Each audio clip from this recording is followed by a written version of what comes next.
Imagine a world where a king's heartache leads to a religious revolution, where a marriage's end splits a country in two, and where a young woman's charm changes the course of history. This is the story of King Henry VIII, his desire for a divorce, and how it led to the creation of the Church of England. It's a tale that sounds like something out of a fantasy novel, but it's real, and it happened just a few hundred years ago. King Henry VIII of England was a powerful and charismatic ruler, known for his love of music, his athletic build, and his keen interest in religious matters. But he had a problem: he had no son. In the 16th century, having a male heir was crucial for a king. Without one, the kingdom could fall into chaos after his death. Henry was married to Catherine of Aragon, a Spanish princess and the widow of his older brother, Arthur. They had been married for many years, but their only surviving child was a daughter, Mary. Henry believed that his lack of a son was a sign from God that his marriage to Catherine was wrong. According to the Bible, it was forbidden for a man to marry his brother's widow. Henry thought that the only reason he didn't have a son was because his marriage was against God's will. He decided he needed a divorce, but in those days, divorce wasn't as simple as it is today. The Catholic Church, which was the main religious authority, didn't allow divorce.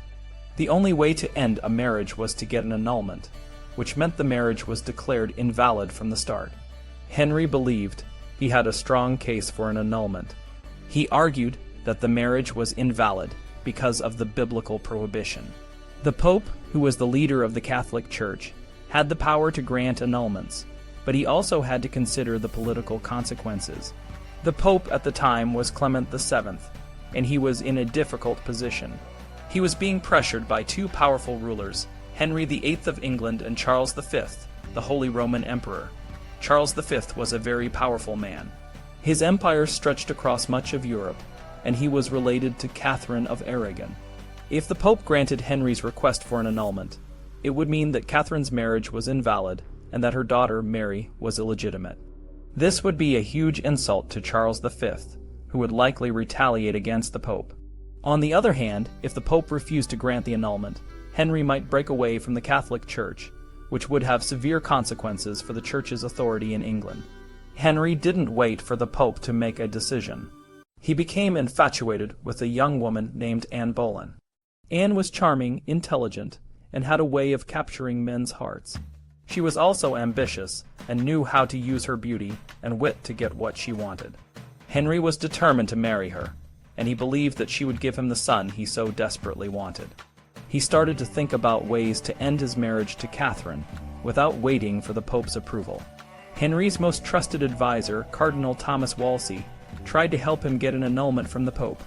Wolsey was a powerful man in his own right, but he couldn't convince the Pope to agree. When it became clear that the Pope wouldn't grant the annulment, Henry turned to other options. He began to question the authority of the Pope and the Catholic Church. He started to think that the Church in England should be separate from the Church in Rome. In 1533, Henry decided to take matters into his own hands. He married Anne Boleyn in a secret ceremony, and then he declared that his marriage to Catherine of Aragon was invalid. This was a bold move, and it caused a huge uproar. The Pope excommunicated Henry, which meant that he was no longer a member of the Catholic Church. Henry responded by breaking away from the Catholic Church altogether and creating the Church of England, with himself as the head. This was a major turning point in English history. The Church of England became the official church of the country, and it marked the beginning of the Protestant Reformation in England. Henry's decision to break with Rome had far-reaching consequences.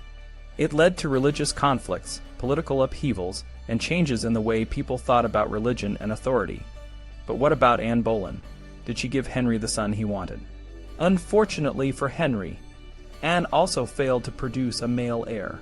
She had a daughter, Elizabeth, who would later become one of the most famous queens in English history. But Henry's desire for a son was so strong that he eventually turned against Anne. He accused her of treason and adultery, and she was executed in 1536. Henry went on to marry several more times, each time hoping for a son. He had a total of 6 wives, and only one of them, Jane Seymour, gave him a son, Edward. But Edward died young, and it was Henry's daughters, Mary and Elizabeth, who would eventually rule England.